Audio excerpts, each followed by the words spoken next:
বছর খুব বহুল প্রচলিত, কিন্তু মনে হয় ৭৬ বছর পরেও প্রাসঙ্গিক। কেউ কথা রাখে, ৩৩ বছর কাটলো, কেউ কথা রাখে।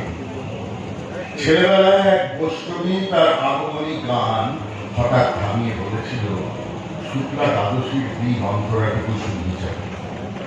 তারপর কত চন্দ্রভূপ অমাবস্যা চলে গেল, কিন্তু সে বৈষ্ণবী এল না।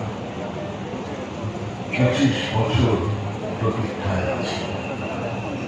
মামাবাড়ির মাঝি নারেগাড়ি বলেছিল, বড় হও দাদা ঠাকুর, তোমাকে আমি ৩ প্রহরের বিল দেখতে নিয়ে যাবো, যেখানে পদ্ম ফুলের মাথায় সাপ আর ভ্রমর খেলা করে। নারেগাড়ি, আমি আর কত বড় হব?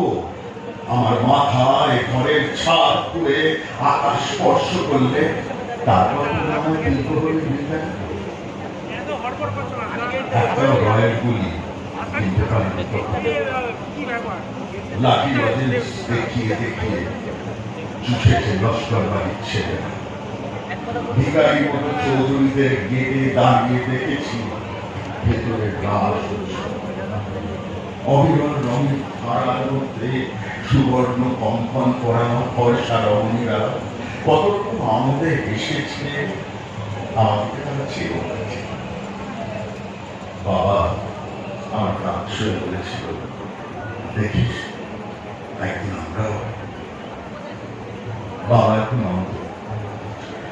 আমাদের দেখা হয়নি কিছু। সেই রয়্যাল গুলি, সেই লাঠি লজেন্স, সেই রাস উৎসব আমার কেউ